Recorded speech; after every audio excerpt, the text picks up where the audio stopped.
And that's freedom. That's freedom. I have a story that I tell in my book about running into a neighbor when I was out for my morning walk one day. And another one of our neighbors had recently passed away. And so this neighbor, Gene, was thinking about his mortality. And so he asked me a question because he knew that I'm an estate planning attorney. And he asked me what he should do with his will. And he said, I don't think that I want to leave all of my money to my daughter because she's not that motivated to work anyway. And I'm afraid she's just going to blow the money that I leave to her. And so I asked him if he had thought about leaving a letter with his will that told her how much he loves her. And he says, well, no, that's a good idea, but I don't really know how to express my emotions, he says. He's probably 80 years old. And obviously, men weren't really taught to express their emotions back in the day. And so I gave him two questions. One of them, and I asked him to write down the answers to these questions. And so the first one was, what are some things that you love about her or that you're proud of?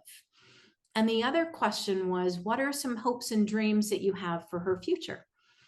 And so this man who says he doesn't know how to express his emotions with these big crocodile tears in his eyes gives me a giant hug. I barely know him, gives me a giant hug and says, thank you. And so we part and, I don't think too much more about it. What a lovely interaction. And then a few months later, I run into him on my morning walk again. And he literally comes running up to me and gives me a giant hug. And he says, Catherine, you're not going to believe what's happened to my relationship with my daughter.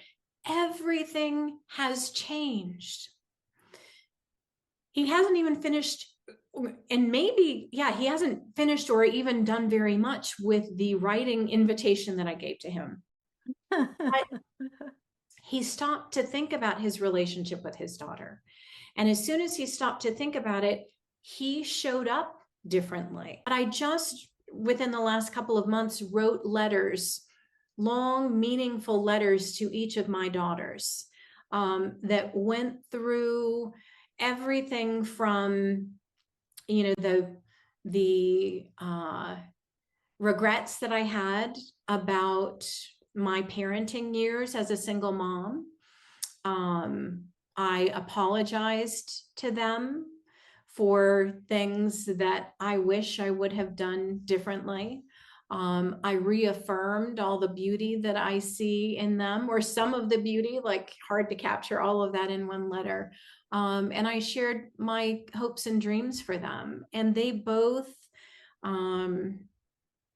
wrote to me or called me and said how incredibly meaningful that was for them. And that's one of the things that, I now, part of me wishes that I had done differently. And part of, I was a single mom. And I also, once I became an entrepreneur, I loved my work. And so I wish that I would have created more time with my children. And it's an easy thing for us all to get caught up in as entrepreneurs, as business leaders, because it seems like, that's what we're supposed to do to provide good financial security for our family. Yeah. And realizing that the human capital is the thing that will last and give them the tools that they need to get through life and help them really thrive at the highest level helps us refocus our efforts so that we can, while our children are still growing up, spend that quality time with them, have the good conversations, have the fun. Yeah, yeah. And as we are doing this, I think there is just such a bigger impact of this. I'm looking at it from a systems level. When you are connecting, finding that time to connect at a human level, having those conversations that, sometimes you feel that, oh, oh, they see it. How much sacrifice did I do as a single mom? Don't they get this? I, I did my best, right? We have this inner dialogue which kind of justifies whatever happened in the past years was okay, and yet then going and saying, no, I got a few things wrong. Here are the things I appreciate, which I have never ever expressed that. They receive it, and they probably responding to the world in a different way as a result.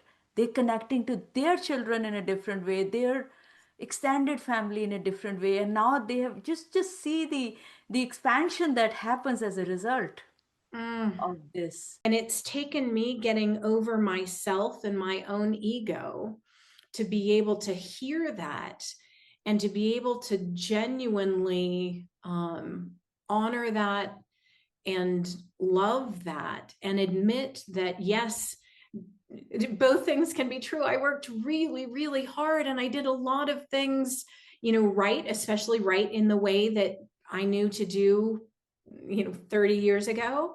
And there were some things that were really missing for them and some things that would have felt much better to them um, Hmm.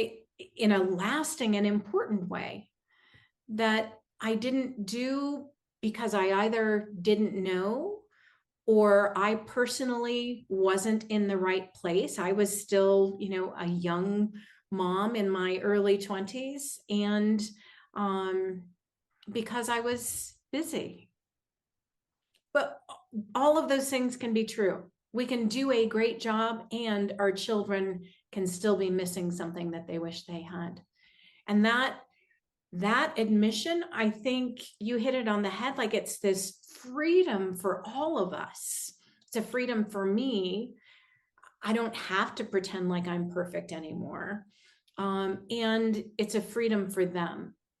Yeah, yeah.